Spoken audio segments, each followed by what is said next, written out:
दोस्तों B success plus के YouTube channel में मैं वीरेश कुमार आप सभी का बहुत बहुत स्वागत करता हूं। दोस्तों बायोलॉजी की सीरीज को कंटिन्यू करते हुए आज हम एक मोस्ट इम्पोर्टेंट टॉपिक कोशिका के बारे में पढ़ने वाले हैं और प्रत्येक परीक्षा में कोशिका से काफ़ी प्रश्न पूछे जाते हैं, ठीक है। और बहुत सारे विद्यार्थी ऐसे हैं जिन्हें कोशिका के टॉपिक में जो है काफ़ी समस्याओं का सामना करना पड़ता है। तो चलिए एक उचित और बेहतरीन ढंग से मैं आपके लिए लेकर आया हूँ कोशिका का टॉपिक, ठीक है। प्लीज़ वीडियो के अंत तक आप बने रहना, यकीन करना आज के बाद कोशिका से संबंधित आपका एक भी प्रश्न गलत नहीं होगा। चलिए शुरू करते हैं कोशिका के बारे में। तो सबसे पहला प्रश्न यही आता है कि कोशिका क्या होती है, ठीक है। तो सेल की बात करें तो कोशिका जो है जीवों की आधारभूत संरचनात्मक एवं कार्यात्मक इकाई होती है। यानी हम कहें कि जीवों का जो शरीर बना होता है उसकी सबसे छोटी इकाई जो होती है उसी को कोशिका कहते हैं, ठीक है।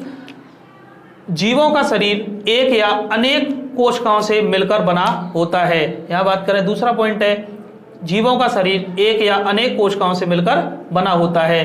कोई जीव ऐसा होता है जिसका शरीर एक कोशिका से मिलकर बना होता है और बहुत सारे जीव ऐसे होते हैं जिनका शरीर अनेक कोशिकाओं से मिलकर बना होता है, ठीक है। कोशिका के अध्ययन की बात करें कि कोशिका के अध्ययन क्या कहा जाता है, तो कोशिका के अध्ययन को कहते हैं साइटोलॉजी। कोशिका के अध्ययन को कहा जाता है साइटोलॉजी। ये प्रश्न आपको याद रखना है, ठीक है। परीक्षा में डायरेक्ट आपसे पूछा जा सकता है कि कोशिका के अध्ययन को क्या कहते हैं, साइटोलॉजी, ठीक।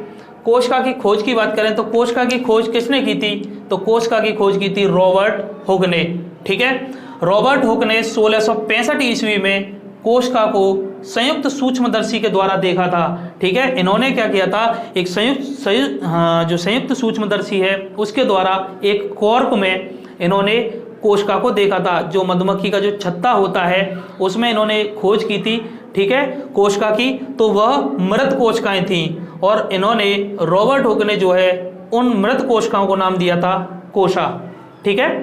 तो फिर से देखिए कोशिका की खोज किसने की, तो कोशिका की खोज की थी रॉबर्ट हुक ने, ठीक। 1665 में संयुक्त सूक्ष्मदर्शी के द्वारा इन्होंने मृत कोशिकाओं को देखा था जिनका नाम दिया था इन्होंने कोसा। कोसा एक लैटिन वर्ड होता है जिसका नाम होता है एक सूक्ष्म इसका अर्थ होता है एक सूक्ष्म कक्ष, ठीक है।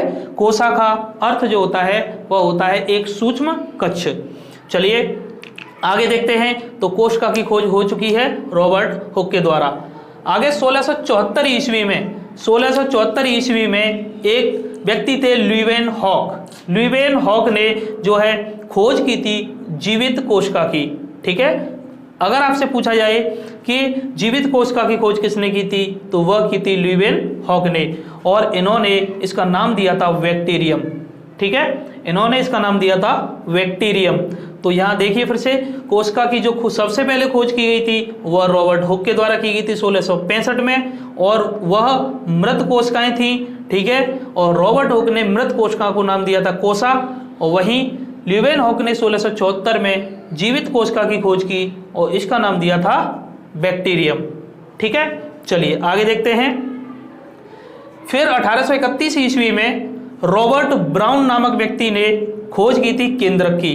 अब आप कहेंगे केंद्रक वही होता है जैसे कि आपने पढ़ा होगा कि प्रत्येक जो पदार्थ होते हैं वो परमाणुओं से मिलकर बने होते हैं। परमाणु के अंदर एक नाविक होता है, जो नाविक होता है केंद्रक या नाविक एक ही बात होती है, ठीक है। तो नाविक के अंदर जो इलेक्ट्रॉन प्रोटॉन वगैरह ये सब आपने पढ़े होंगे, उसी तरीके से एक सेल जो होती है सेल के अंदर एक केंद्रक होता है, ठीक है। तो इस केंद्रक की खोज की थी रॉबर्ट ब्राउन ने, ठीक है। ये क्वेश्चन भी आपसे कई बार परीक्षा में पूछा गया है कि केंद्रक की खोज जो है किसने की थी, तो रॉबर्ट ब्राउन ने। चलिए इसके बाद कोश का सिद्धांत आया था। कोश का सिद्धांत जो है स्लाइडेन और स्वान नामक दो व्यक्तियों ने दिया था, स्लाइडेन और स्वान। स्लाइडेन की बात करें तो 1838 में स्लाइडेन जो थे वनस्पति वैज्ञानिक थे। इन्होंने बताया था कि पादप शरीर जो है सूक्ष्म कोशिकाओं से मिलकर बनता है। देखिए फिर से कोश का सिद्धांत जो दिया था दो व्यक्तियों ने दिया था, स्लाइडेन और स्वान ने, ठीक है। स्लाइडेन ने बताया था कि पादप शरीर, ये एक वनस्पति वैज्ञानिक थे, तो इन्होंने बताया था कि पादप शरीर पेड़ पौधों का जो शरीर होता है वह सूक्ष्म कोशिकाओं से मिलकर बनता है। वहीं स्वान की बात करें तो 1839 नेक्स्ट ईयर इन्होंने बताया था कि जंतुओं का शरीर सूक्ष्म कोशिकाओं से मिलकर बनता है, क्योंकि एक ये जंतु वैज्ञानिक थे। ठीक है, तो यहां तक आई होप क्लियर हो गया होगा। ठीक है, कोश का सिद्धांत आपसे डायरेक्ट पूछा जा सकता है कि कोश का सिद्धांत किसने दिया था, तो स्लाइडेन और श्वानडे। ठीक है, चलिए आगे चलते हैं। फिर इसके बाद में 1855 में जो है रुडोल्फ विर्चो नाम के एक व्यक्ति ने यह बताया था कि प्रत्येक कोशिका जो है, प्रत्येक नई कोशिका जिसका जन्म जो है पूर्ववर्ती कोशिका से होता है, प्रत्येक नई कोशिका अपनी पूर्ववर्ती कोशिका से जन्म लेती है, तो यह बताया था रुडोल्फ विर्चो ने। ठीक है, हम आगे इसमें कोशिका विभाजन के बारे में पढ़ेंगे, जैसे एक कोशिका से नई कोशिका का जन्म कैसे होता है।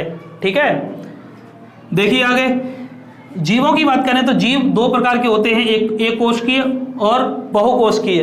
ठीक है, एक कोशिकीय और बहुकोशिकीय, एक को बोलते हैं यूनिसेलुलर, एक को मल्टीसेलुलर। ठीक है, तो ये होता है यूनिसेलुलर।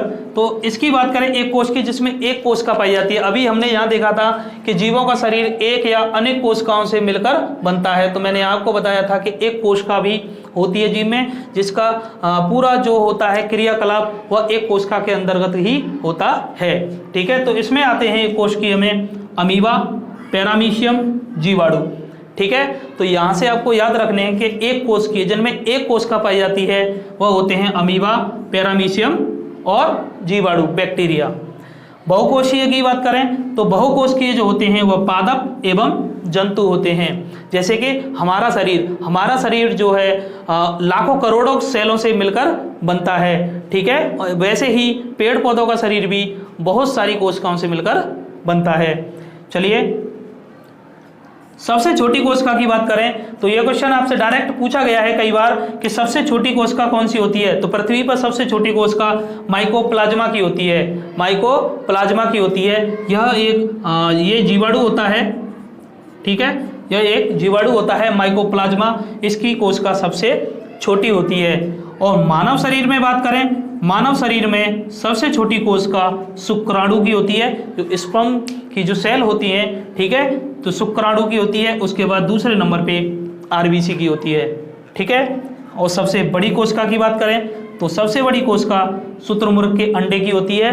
और मानव शरीर में सबसे बड़ी कोशिका की बात करें तो वह तंत्र की होती है। ठीक है, मानव शरीर में बड़ी कोशिका के मामले में, वैसे लंबी कोशिका में भी बात करें तो तंत्र आता है। बड़ी कोशिका में कहीं कहीं पर आपको अंडाणु देखने के लिए मिलेगा, अंडाणु, लेकिन मादा में मादा का जो जनन कोशिका जो होती है वह अंडाणु होती है, तो वह केवल मादा में पाई जाती है। तो इसलिए यहाँ पर तंत्र को ज़्यादा प्रेफर किया जाता है। ठीक है, तो कहीं कहीं पर आपको अंडाणु भी दिया जा सकता है और तंत्र का तंत्र नर और मादा दोनों में होता है। ठीक है, कोशिका को मापने की इकाई की बात करें तो कोशिका को माइक्रोन में मापा जाता है। ठीक है, कोशिका को माइक्रोन में मापा जाता है। कुछ कोशिकाओं के विशिष्ट नाम देखिए, कुछ कोशिकाएं हैं, वैसे हमारी बॉडी जो है अनेक कोशिकाओं से मिलकर बनी है, तो हम एक जो शब्द में बोले तो कोशिका नाम दे सकते हैं, लेकिन ऑर्गन्स के हिसाब से बात करें तो कोशिकाओं के कुछ विशिष्ट नाम होते हैं। ठीक है, जैसे मस्तिष्क की जो कोशिकाएं होती हैं उन्हें हम न्यूरॉन कहते हैं, वैसे ही वृक्क किडनी की जो कोशिकाएं होती हैं उन्हें हम नेफ्रॉन कहते हैं। वही यहाँ पर दिखाया गया है। तो देखिए, न्यूरॉन की बात करें तो न्यूरॉन तंत्र का तंत्र, जो नर्वस सिस्टम हमारा होता है, हम नर्वस सिस्टम का टॉपिक जो है आगे पढ़ेंगे। ठीक है, तो तंत्र का तंत्र की कोशिका होती है न्यूरॉन। नेफ्रॉन वृक्क की कोशिका होती है, वृक्क किडनी को कहा जाता है। ठीक है, तो वृक्क की कोशिका होती है नेफ्रॉन। और शुक्राणु की बात करें तो शुक्राणु नर में जनन कोशिका को शुक्राणु कहते हैं। और अंडाणु, जो अंडाणु की बात मैं यहाँ कर रहा था, यही अंडाणु मादा में जनन कोशिका को अंडाणु कहा जाता है। ठीक है, और एक होती है हेपेटिक यकृत की कोशिकाओं को बोला जाता है हेपेटिक। और परागकण पौधों में नर जनन कोशिका को बोला जाता है परागकण। ठीक है दोस्तों, चलिए आगे एक बार और रिवाइज कर लेते हैं फिर से।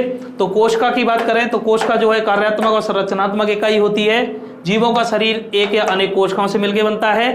कोशिका के अध्ययन को साइटोलॉजी कहते हैं। कोशिका की खोज रॉबर्ट हुक ने की थी सबसे पहले 1665 में।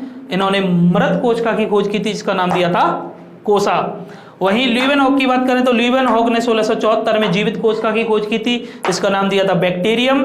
और 1831 में रॉबर्ट ब्राउन नामक व्यक्ति ने पहली बार केंद्रक की खोज की थी, ठीक है। और कोश का सिद्धांत की बात करें तो कोश का सिद्धांत जो है 2 व्यक्तियों ने दिया था, स्लाइडेन और स्वान ने।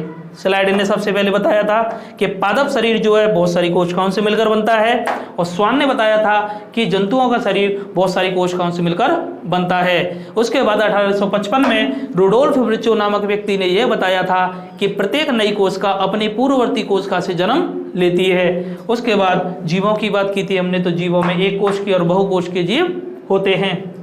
एक कोशिकीय में अमीबा, पैरामीशियम, जीवाणु आते हैं, और बहुकोशिकीय में पादप एवं जंतु आते हैं, ठीक है। सबसे छोटी कोशिका पृथ्वी पर जो है माइकोप्लाज्मा की होती है, जो कि एक बैक्टीरिया होता है। और मानव शरीर में सबसे छोटी कोशिका जो है शुक्राणु की होती है, और उसके बाद में आरबीसी की होती है, ठीक है।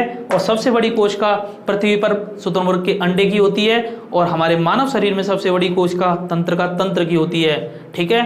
कुछ विशिष्ट कोशिकाओं के बारे में भी मैंने बताया था कि जैसे कि न्यूरॉन सेल जो होती है वो मस्तिष्क की तंत्र की कोशिकाओं को कहते हैं।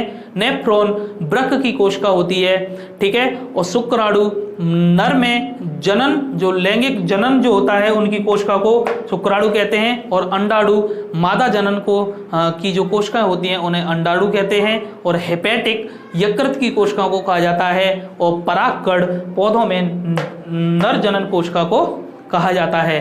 चलिए आगे देखते हैं कोशिका के प्रकार। कोशिका जो है 2 प्रकार की होती है। ये मैंने आपको जीवों के जो वर्गीकरण जो जीवधारियों का पढ़ाया था उस टॉपिक में भी बताया था कि कोशिका 2 प्रकार की होती है, एक प्रोकैरियोटिक, एक यूकैरियोटिक, ठीक है। प्रोकैरियोटिक सेल की बात करें तो यह अविकसित होती है, ठीक है, और सरल रचना वाली होती है, और इसमें केंद्रक नहीं पाया जाता, केंद्रक का अभाव होता है, यह अविकसित केंद्रक पाया जाता है। और झिल्ली वाले कोशिकांग, देखिए कोशिकांग की बात करें तो कोशिका के अंदर, जैसे ये कोशिका होती है, कोशिका के अंदर बहुत सारे कोशिकांग पाए जाते हैं, बहुत सारे अंग पाए जाते हैं, यानी कोशिका के कुछ अंग होते हैं, उन्हीं को बोला जाता है कोशिकांग। तो कोशिकांग जो है इसमें नहीं पाए जाते हैं, और इसमें एक कोशिकीय जीवों को शामिल किया जाता है। तो प्रोकैरियोटिक जो सेल पाई जाती है वह एक कोशिकीय जीवों में पाई जाती है। जैसे मोनेरा जगत, मोनेरा जगत में मैंने आपको बताया था 5 जगत का वर्गीकरण जब पढ़ाया था, विटिकर आरएच विटिकर ने जो दिया था उसमें बताया था कि मोनेरा जगत में क्या आते हैं, बैक्टीरिया, ठीक है, जीवाणु, साइनो बैक्टीरिया, ये सब बताए थे, और की बैक्टीरिया, ये सब मोनेरा जगत में आते हैं। तो प्रोकैरियोटिक सेल के बारे में आप समझ गए होंगे। यह अविकसित होती है, सरल रचना वाली होती है, केंद्रक पाया नहीं जाता है, झिल्ली वाले कोशिकांग इसमें नहीं पाए जाते हैं, और एक कोश के जीवों में यह पाई जाती है, जैसे कि मोनेरा जगत के जीवाणुओं में, ठीक है। चलिए आगे देखते हैं यूकैरियोटिक सेल। तो यूकैरियोटिक सेल जो होती है यह विकसित होती है, और इसका आकार बड़ा होता है, और इसमें केंद्रक पाया जाता है, और कोश का झिल्ली वाले कोशिकांग भी इसमें पाए जाते हैं। यानी हम ये कहें कि यूकैरियोटिक सेलों में जो कुछ भी सेल के अंदर होता है वह सब पाया जाता है, और इसमें एक कोशिकीय एवं बहुकोशिकीय जीवों को शामिल किया जाता है। इसमें जैसे बात करें तो प्रोटेस्टा, ये मैंने 5 जगत आपको बताए थे, मोनेरा, प्रोटेस्टा, कवक, पादप और एनिमिलिया, ठीक है। तो वह प्रोटेस्टा जो बताया था इसमें ये एक कोशिकीय होता है, लेकिन इसमें यूकैरियोटिक सेल पाई जाती है। वहीं कवक, पादप और जंतु ये बहुकोशिकीय होते हैं, और इनमें भी यूकैरियोटिक सेल पाई जाती है, ठीक है। तो फिर से देखिए एक बार, कोशिका के 2 प्रकार होते हैं, प्रोकैरियोटिक, यूकैरियोटिक। प्रोकैरियोटिक कोशिका अविकसित होती है, यूकैरियोटिक विकसित होती है, ठीक है। प्रोकैरियोटिक कोशिका संरचना वाली होती है, इसका आकार बड़ा होता है, और इसमें केंद्रक नहीं पाया जाता, इसमें केंद्रक पाया जाता है। यहाँ कोशिकांग नहीं पाए जाते, यहाँ कोशिकांग पाए जाते हैं। इसमें एक कोश के जीवों को ही शामिल किया जाता है, जैसे मोनेरा जगत, इसमें बैक्टीरिया आता है, ठीक है। और यहाँ एक कोशीय के साथ बहुकोशीय जीवों को भी शामिल किया जाता है। यहाँ प्रोटेस्टा जो एक कोशीय में आता है, और कवक, पादप, जंतु ये बहुकोशीय जीवों को इसमें शामिल किया जाता है, ठीक है। तो चलिए अब आगे देखते हैं कोश का संरचना के बारे में। सेल स्ट्रक्चर, देखिए अब यहाँ से हमारी और अच्छी कहानी स्टार्ट होती है। अब कोशिकांगों पर धीमे धीमे हम पहुंचने वाले हैं जहाँ से प्रश्न काफी पूछे जाते हैं। ठीक है, तो चलिए कोशिका संरचना की बात करें तो कोशिका का निर्माण विभिन्न घटकों से होता है जिन्हें कोशिकांग कहते हैं। यहाँ देखिए अभी मैंने ये छोटे छोटे स्ट्रक्चर बनाए हैं। इसके बाद में अब आगे हम जब कोशिकांगों पर चर्चा करेंगे तो एक बड़ा सा स्ट्रक्चर बनाएंगे, फिर वहां पर कोशिकांगों को स्पष्ट तरीके से मैं आपको दिखाऊंगा। ठीक है, तो देखिए कोशिका को मुख्यतः 3 भागों में विभाजित किया जा सकता है। तो 3 भाग जो होते हैं वह है कोशिका झिल्ली, सेल मेम्ब्रेन, कोशिका द्रव्य साइटोप्लाज्म और केंद्रक न्यूक्लियस। ठीक है, तो मुख्य रूप से जो है 3 भागों में विभाजित किया जा सकता है कोशिका को, एक कोशिका झिल्ली, कोशिका द्रव्य और केंद्रक। यहाँ कोशिका झिल्ली की बात करें तो ये सबसे बाहरी जो परत होती है इसी को कोशिका झिल्ली कहा जाता है, इसी को जो है कोशिका झिल्ली कहा जाता है। ठीक है, तो कोशिका झिल्ली यहां पर देखते हैं। सबसे पहले तो जंतु कोशिका में यह सबसे बाहरी परत होती है और पादप कोशिका की बात करें तो कोशिका भित्ति के अंदर जो है कोशिका झिल्ली पाई जाती है। अब आप कहेंगे ये कोशिका भित्ति क्या होती है, तो कोशिका भित्ति के बारे में भी मैं आपको भी बताने वाला हूं। ठीक है, कोशिका भित्ति के अंदर ये कोशिका झिल्ली पाई जाती है पादप कोशिकाओं में। इसे प्लाज्मा झिल्ली भी कहते हैं, प्लाज्मा मेम्ब्रेन के नाम से भी जाना जाता है। ठीक है, तो किसके, कोशिका झिल्ली को। यह अर्धपारगम्य होती है। देखिए मोस्ट इंपोर्टेंट पार्ट ये जो है, ये वाला पॉइंट आपको याद रखना अच्छे से, यह अर्धपारगम्य होती है। अर्धपारगम्य का मतलब ये होता है यह कोशिका जो है जरूरत के हिसाब से अपने अंदर पदार्थों को जाने देती है और हानिकारक पदार्थों को जो है बाहर रखती है। ठीक है, तो ये होता है अर्धपारगम्य। मुख्य कार्यों की बात करें तो कोशिका का काम होता है कोशिका को आकार देना और कोशिकांगों की सुरक्षा करना। कोशिका के अंदर जितने भी ये अंग पाए जाते हैं, यह कोशिका झिल्ली जो ऊपर मिलती है यह बाहरी अंगों की रक्षा करती है बाहरी आघातों से। ठीक है, और यह फास्फोलिपिड की बनी होती है। यह भी आपको याद रखना है कि कोशिका झिल्ली किसकी बनी होती है, तो कोशिका झिल्ली फास्फोलिपिड की बनी होती है। ठीक है, तो चलिए अब आगे देखते हैं कोशिका भित्ति के बारे में। कोशिका भित्ति पढ़ने से पहले देख लेते हैं कुछ झिल्ली युक्त जो कोशिकांग पाए जाते हैं। कुछ कोशिकांग जो है झिल्ली युक्त व झिल्ली रहित होते हैं। यहाँ हम बात करें कुछ कोशिकांग ऐसे होते हैं जो कोशिका के अंदर पाई जाते हैं जिनमें झिल्ली पाई जाती है, जिनमें किसी में झिल्ली नहीं पाई जाती है, और किसी में दोहरी झिल्ली पाई जाती है, किसी में एकहरी झिल्ली भी पाई जाती है। तो ये आपको याद रखना, डायरेक्ट यहाँ से प्रश्न पूछ लिया जाता है। तो सबसे पहले हम बात करें दोहरी झिल्ली युक्त, तो दोहरी झिल्ली 2 कोशिकांगों में पाई जाती है। एक होता है माइटोकॉन्ड्रिया, एक लवक। इन सब के बारे में दोस्तों हम पढ़ने वाले हैं आगे। ठीक है, और मोस्टली प्रश्न यहाँ से पूछे जाते हैं। एकहरी झिल्ली की बात करें तो एक झिल्ली पाई जाती है गोल्जी कॉय, अंतर्द्रव्यी जालिका, रिक्तिका और लाइसोसोम में। ठीक है, तो इन 4 में जो है एकहरी झिल्ली पाई जाती है। झिल्ली विहीन जिनमें झिल्ली पाई ही नहीं जाती और राइबोसोम और तारककाय, ये 2 कोशिकांग ऐसे होते हैं जिनमें झिल्ली नहीं पाई जाती। तो आपको बहुत अच्छे से इनको देख लेना है। ठीक है, 1 से 2 बार आप पढ़ लेना तो अच्छे से याद हो जाएंगे आपको। और बाकी जब ये एक कोशिकांग के बारे में हम पढ़ेंगे तो इन सभी को जब हम पढ़ेंगे तब फिर से बता दिया जाएगा कि इसमें दोहरी झिल्ली पाई जाती है और इसमें दोहरी झिल्ली पाई जाती है और जिसमें झिल्ली नहीं पाई जाती है। ठीक है, चलिए अब देखते हैं कोशिका भित्ति क्या होता है। तो अभी हमने जो देखा था कि कोशिका झिल्ली और कोशिका भित्ति, कोशिका झिल्ली जो है पादप और जीवों दोनों में पाई जाती है, दोनों की सेलों में पाई जाती है, लेकिन कोशिका भित्ति जो केवल जो है पादपों की कोशिकाओं में पाई जाती है। तो यहाँ पहला ही पॉइंट है कि पादप कोशिकाओं में पाई जाती है। तो कोशिका भित्ति जो है पादप कोशिकाओं में पाई जाती है और यह कठोर व अपारगम्य होती है। तो देखिए यहाँ मैं आपको बताऊं कि जैसे कि हमारी बॉडी है, हमारी बॉडी ये हमारी सेल्स से बनके हमारी बॉडी बनी हुई है। तो यहाँ पर मैं इस तरीके से दबाता हूं तो यहाँ पर ये जो है अंदर की ओर जो है दबता है। ठीक है, वहीं पेड़ पौधों के अगर तने को इस तरीके से ऐसे दबाया जाए तो उनको आप दबा नहीं सकते, क्योंकि जो है कोशिका झिल्ली जो है कोशिका भित्ति के अंदर होती है। सबसे ऊपर कोशिका भित्ति होती है जो कि कठोर होती है और अपारगम्य होती है, इसके अंदर कुछ भी जाता नहीं है। ठीक है, कोशिका भित्ति जो होती है वो सेलुलोज की बनी होती है। ये आपको याद रखना, अच्छे से याद ध्यान में रखना कि कोशिका भित्ति किसकी बनी होती है, सेलुलोज की बनी होती है। और मुख्य कार्यों की बात करें तो कोशिका भित्ति का कार्य जो है निश्चित आकार देना कोशिका को, कोशिका की रक्षा करना और कोशिका झिल्ली की रक्षा करना। तो ये होता है कोशिका भित्ति का मुख्य कार्य। ठीक है, चलिए थोड़ा आगे और देखते हैं। अब देखते हैं दूसरा पार्ट जो है कोशिका द्रव्य।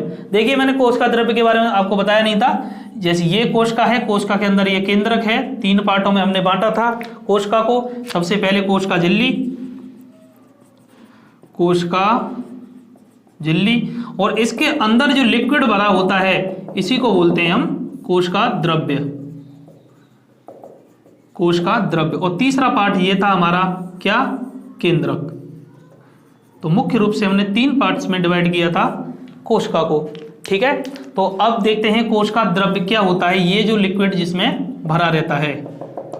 ठीक, तो जीव द्रव्य, देखिए यहां है कोशिका द्रव्य, यह है जीव द्रव्य। कोशिका द्रव्य को बोलते हैं साइटोप्लाज्म। जो साइटो शब्द जो यूज होता है वो कोशिका के लिए होता है। ठीक है, यही आप याद रखना। जैसे कोशिका का अध्ययन क्या कहलाता है, साइटोलॉजी कहलाता है। ठीक है, जीव द्रव्य ये क्या होता है, ये प्रोटोप्लाज्म बोलते हैं। जीव द्रव्य का वह भाग जो कोशिका झिल्ली व केंद्रक झिल्ली के मध्य होता है। या मुझे पता है आपको अभी समझ में नहीं आया होगा, तो देखिए मैं अभी यहाँ पर जो है आपको समझाता हूं कि जीव द्रव्य की बात करें, जीव द्रव्य कहा जाता है जो कोशिका द्रव्य होता है, यानी ये जो लिक्विड इसमें भरा हुआ है इसे बोलते हैं कोशिका द्रव्य। ठीक है, साइटोप्लाज्म। और केंद्रक के अंदर भी एक लिक्विड भरा होता है जिसे बोलते हैं केंद्रक द्रव्य। केंद्रक के अंदर भी एक लिक्विड भरा होता है, इसे बोलते हैं केंद्रक द्रव्य। तो केंद्रक द्रव्य और कोशिका द्रव्य को जब मिला दिया जाता है तभी बनता है जीव द्रव्य, पूरे जीव का द्रव्य। तो कोशिका द्रव्य प्लस केंद्रक द्रव्य, साइटोप्लाज्म प्लस न्यूक्लियोप्लाज्म, इन दोनों को जोड़ दें तब बनता है जीव द्रव्य। ठीक है, तो आई होप आप समझ गए होंगे। आप जीव द्रव्य की खोज की थी डुजार्डिन ने और इसका नाम दिया था पुरकिंजे ने। ठीक है, तो खोज की बात करें तो खोज की थी डुजार्डिन ने और नामकरण किया था पुरकिंजे ने। और जीव द्रव्य को जीवन का भौतिक आधार कहा जाता है। ठीक है, तो ये पॉइंट आप अच्छे से ध्यान में रखना कि जीव द्रव्य को, प्रोटोप्लाज्म को जीवन का भौतिक आधार कहा जाता है। चलिए, कोशिका द्रव्य में निम्नलिखित कोशिकांग पाए जाते हैं। कुछ ये जो मैंने अभी आपको बताया था कि कोशिका के अंदर बहुत सारे अंग पाए जाते हैं, अभी हम पढ़ने वाले हैं इनके बारे में। ठीक है, तो इन्हें बोलते हैं कोशिकांग। तो कोशिका के द्रव्य में निम्नलिखित कोशिकांग पाए जाते हैं। इसी द्रव्य में ये तैरते रहते हैं। ठीक है, तो कौन कौन से हैं कोशिकांग जिनके बारे में हमें पढ़ना है। अंतर्द्रव्यी जालिका, सबसे पहले अंतर्द्रव्यी जालिका, राइबोसोम, गोल्जी कॉय, लाइसोसोम, माइटोकॉन्ड्रिया, लवक, रिक्तिका, तारककाय। देखिए यहां तक सभी कोशिकांगों को मैंने यहाँ पर लिया है और सभी के बारे में हम पढ़ने वाले हैं। ठीक है, आपका एक भी प्रश्न इस टॉपिक से मैं जाने नहीं दूंगा। ठीक है, तो अगली क्लास में हम इनको पढ़ेंगे। वीडियो लंबी हो जाएगी काफ़ी, तो ज़्यादा लंबी वीडियो को थोड़ा पसंद भी नहीं करते हैं जो विद्यार्थी जो है। ठीक है, तो चलिए आपसे मिलते हैं नेक्स्ट वीडियो में। तब तक के लिए धन्यवाद। जय हिंद, जय भारत। ठीक है, और चैनल को सब्सक्राइब कर लेना अगर वीडियो आपको पसंद आ रही हो तो। दोस्तों में शेयर करना और कमेंट करके बताना ये वीडियो आपको कैसी लगी। और प्लेलिस्ट में एक बार विजिट अवश्य करना, डिस्क्रिप्शन में मैं लिंक आपको दे दूंगा। ठीक है, चलिए, जय हिंद।